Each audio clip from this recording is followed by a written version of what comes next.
fate of the universe on the line. The Martians are pointing the death beam right at Earth. Who do I want taking the final shot? Aaron Gordon. I want Aaron fucking Gordon taking the shot. The clutchest player of these playoffs. The player with the clutchest shots of these playoffs. Game 4, we have the putback dunk at the buzzer. Game 1, game-winning shot against the number 1 seed Thunder. And Game 3, the game-tying shot from the wing. Aaron Gordon is the person we need to take the final shot for us to save our lives. Now, all jokes aside, I am a Knicks fan, so I would probably put Jalen Brunson in that situation. But we did see Jalen Brunson miss a floater. Aaron Gordon has been playing magnificent. I'm not going to lie to you. Aaron Gordon might be the best role player in the NBA. This is, I'm trying to think of all the role players. There are great role players, but just sticking to your role and playing your role, Aaron Gordon might be the best role player in the NBA in the last 3 years. He always does his job at a high efficient level. Damn near an all-star. I don't know if you consider Aaron Gordon a star of a team or Aaron Gordon just this high-level role player like Derek White. But whatever he is, he's the best at his role. He's the best. Anyways, the Nuggets win an overtime game and take a 2-1 lead over the Oklahoma City Thunder. Yes, number 1 seeded Thunder. 113-104. Nuggets win this game with Jokic shooting 8 of 25. Not his greatest shooting performance. I believe he was 0 of 10. They kept saying during the announcement. Hold on. Yes, he was 0 of 10 from 3. Missed one at the buzzer to win the game. But Jokic also had 20 and 16, 6 assists.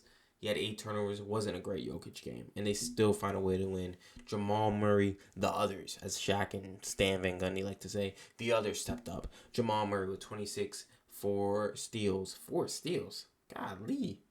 I did not see that earlier. I did not know that. Anyways, 4 steals, 8 assists, 4 rebounds. Obviously, Aaron Gordon scoring 17 of his points in the second half and the game-tying shot. He finished with 22, 5 assists, 8 rebounds. Michael Porter Jr. was huge. He was 5 of 6 from 3. He finished with 21 points. Just a great all-around team performance from the starters. They didn't get much from the bench, but the starters played well. Peyton Watson and Russell Westbrook played great defense off the bench and gave them energy. Jalen Williams stepped up this game. He gave them 32 points, 5 assists, 3 rebounds. He was fantastic, getting to the bucket, scoring, keeping his team in it. Lou Dort didn't give you much offensively, but, he played good defense. He also fouled out. They didn't get much from the Oklahoma City Thunder bench, which you can expect. Being on the road, Chet gave us 18, 7 of 19, not great efficiency. But this game really falls on the MVP, Shai Gilgeous-Alexander, SGA. And this sets up a game 4 for Shai Gilgeous-Alexander. SGA finally has his first real legacy moment. Legacy moment, game 4 in Ball Arena in Denver. SGA needs to give us a MVP legendary performance. Bar none. That's it. That's the only exception. He needs to score 30, 35, 6 and 6. It better be one of them spectacular moments where we're just like, oh, he is unguardable. Because the narratives are going to start. Not that SGA is a bad player or SGA is a choker, but the narratives are going to start. They build you up just to tear you down. And SGA, number 1 seeded Thunder in the West, 68 win team, he needs to have one of those legendary performances to stamp himself as one of the best players. He already is one of the best players in the league, but he doesn't have that moment. You don't have a SGA did this in the playoffs moment, or this is the SGA game. This needs to be the SGA game. Not to say that he hasn't performed well in the playoffs. Last year they were young, so people excused that. But SGA played great in the playoffs. It wasn't his fault that they lost to the Mavericks. Everyone else was young. Giddy couldn't shoot from the outside. They didn't have any rebounding. They got rebounding this year.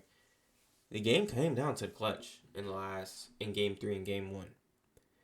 SGA SGA played great game one down the stretch. I believe they lost that game because of. No, I know they lost that game because of Mark Dagnall.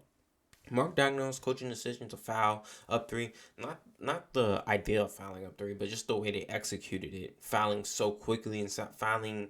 This is not how you foul up three. Fouling 75 feet away from the rim with no Jokic in, you're the number one defense. It's just bad coaching. I don't care what anyone says. Mark Dagnall choked that game, and this is why another reason they cannot lose a close series to the Nuggets, because any other coach, that might be a fireable offense. I'm not gonna lie. If that was like Doc Rivers or someone, and they had a championship team, and they're on year 5, like that might be a fireable offense. But Mark Dagnall should not be fired for that. Let me just get that out there. But that is an egregious offense to have in such a obviously tight series. I still think the Thunder are gonna still win this series. I think they're a better team, but SGA needs to have a legendary game. Backs against the wall, SGA needs to have a legendary game for his career. It's that simple. It's that simple. There's no other excuse. He needs to have a legendary game. You can comment and say no or not, but 7-22, you get a 32 performance from your right hand man, your Robin, and you give us 18. I understand you gave us 7 assists and 13, but we needed you in overtime, and we needed you in the fourth, and you were, I don't want to say nowhere to be found, but like kind of nowhere to be found. You had some chances to extend the lead, and you couldn't get any separation or anything. The foul baiting conversation is going to come up that you can't hoop without foul baiting. So SGA, I know you're great, but the world needs to see you're great now. And this next game is either going to be a stain or a huge mark on your legacy, like a huge building block for your legacy. Anyways, moving on to the earlier game, the blowout. Cavs win 126 to 148. All their starters back. Donovan Mitchell continues to be great. He has a 40-point game. Darius Garland comes back. Max Strus improved from the choke job he had. He played great in game 2, but he was the one that turned over the ball that led to the Tyrese Halliburton 3 that made them go up 2-0. Evan Mobley was fantastic. Reading off his stats, 18 points, 3 blocks, 3 steals, 4 assists, 13 rebounds. This is who needs to be the best player on the Cavs for them to win the championship. Donovan Mitchell is great. He is fantastic. But we're talking about the most impactful player on the floor. It has to be Evan Mobley. He can just do so much for you on both sides of the floor. I think he needs to be the number one guy. I'm not saying scoring-wise, but just the number one guy you look at and you're like, this is clearly the best player in the league. And just his jump throughout his career and his improvement has been fantastic. So just big props to Evan Mobley. Jared Allen gives you 19 on 6 of 11, 12 rebounds. Just a great performance in general. Darius Garland's going to get his shooting back. Missing the last week and a half, not shooting. I didn't expect a great shooting performance, 3 of 11, but you can just see how he was controlling the game. Now, moving on to the Pacers. Pacers, whatever. I'm a little shocked on how... I'm shocked on the lack of urgency they had for this game due to the fact that you could have gone 3-1 and basically ended the series essentially with a 3-0 lead.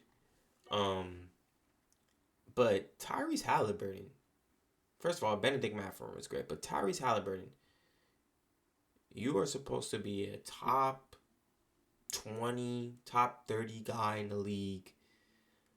Depending on where people put you, you're an Olympic athlete, all NBA type of player.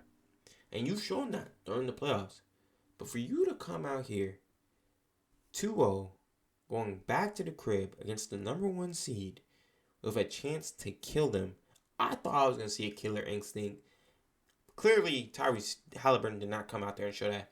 You're allowing Dean Wade, Max Strus, and Isaac Okoro, Hunter to just face guard you and just stand at midcourt while the rest of your teammates play 4-on-4 basketball and take you out the game, just not running, trying to get open to the basketball, get off a screen to get the basketball. I'm just disappointed, really. Tyrese Halliburton has to be aggressive for the Pacers to win. If Tyrese Halliburton is going to allow people to face guard him and not be a part of the play on offense, the Cavaliers are going to win this game in 6. They're going to win the rest of the games in this series. Tyrese Halliburton needs to be aggressive. You're out there for 30 minutes as the number one guy, the franchise leader, and you give me 4 points and 5 assists with 3 turnovers? Are you fucking kidding me? That's disgusting. And Tyrese Halliburton, I'm a huge fan of you, Zero. I expect you to respond in a big way in Game 4 because that is you took 8 shots. You took 8 shots. Is Rick Carlisle and the coaching staff not coming up to you and telling you need to be aggressive? Like, what's going on here? Did he have food poisoning or something? Why is he not being aggressive? Tyrese Halliburton needs to get up at least like 15 shots a game. They can't guard him. They have no ability. Jared, when they get the switch with Jalen Allen, he's blown past him and created opportunities for his teammates. What's going on here? Why do you only have 5 assists? You did it last game too when you guys were down 20 and then y'all crept back in because the starters weren't there for the Cleveland Cavaliers, and then you finally took over the last 2 minutes when the game was close. Where is that? Lead like that. Fucking lead, Tyrese. You're better than this. So I expect a huge game from Tyrese Halliburton, or at least a much more aggressive game from Tyrese Halliburton in Game 4. Because this is unacceptable. If this was any other superstar, if this is a Tatum, if this is Jalen Brunson, who else was on? Who else is an Olympic type of guy? LeBron, Luka, anybody like that? This is unacceptable. You can't go out there and give me 4 points and 5 assists, and you're not even hurt. No, unacceptable. Unacceptable. Don't let anyone gaslight you into thinking this is acceptable. Like, if you're watching this game, don't let anyone gaslight you into thinking Tyrese Halliburton 4 points and 5 assists is acceptable. This is terrible. He needs to be aggressive. And that is the main takeaway from this game. Tyrese Halliburton wasn't aggressive, and that's why we didn't get a good basketball game. Credit to the Cavaliers for the way they're defending him, but nah. Go get the ball. Go get the ball. I'm not hearing that. Starters were great for the Cavaliers. Moving on to Game 4, huge game. The Pacers better not allow them to be 2-2, because if it's 2-2, the Cavaliers are going to take back the series. Going home fully healthy. Garland was looking like he was moving healthily. Obviously, Mobley and Hunter, But if they have, at least if they have 2 of them, especially Garland and Mobley, it's going to be fine enough for them to win this series. So Tyrese Halliburton better wake up. This is still a 64-win Cav team, and they showed that tonight. So, moving on. Tomorrow we got huge games. Knicks better play with a sense of urgency, like it's a Game 7 against the Celtics. They win that game, they'll end the series. Obviously, Tatum and Brown, because Brown's been able to hide in the shadows of Tatum being so bad, but Brown has been arguably worse than Tatum in the series. Yeah, I think he had like 4 turnovers in the fourth. No one talks about that, but yeah, the Celtics better get it together or they're going to break this team up. And the Knicks better come out not with the same energy that the Pacers had, because this is the biggest game in Knicks history in the last decade. Not the decade, but the last 25 years. Easily. This has been the biggest game since like 2019-99. Biggest game of my lifetime. And I'm a Knicks fan. Like, this is the biggest game I've ever seen. 2013, we knew we were going to lose to the Heat the next round. This is the best opportunity we've had. If we beat the Celtics, this is the best opportunity we have to make the NBA Finals in the last 25 years. Because we can beat the Cavaliers and we can beat the Pacers. Like, you beat the Cavaliers, you beat the Celtics, you feel like you can beat anyone. So, the biggest game for the Knicks history tomorrow. Next game, we need a Butler performance. We need a Butler classic in Golden State, at least in Game 3 or Game 4. We need to somehow get it to 6 against the Timberwolves so that Steph can possibly play again. I expect Ant to come out there with a killer instinct and end the Warriors in general. But if I'm a Warriors fan, we need a big performance from playoff Butler. We need him to show up from the Heat and just get us one game so that Steph Curry can hopefully come back healthy. Hopefully like 90%. Hamstrings are tricky, so I guess we'll see.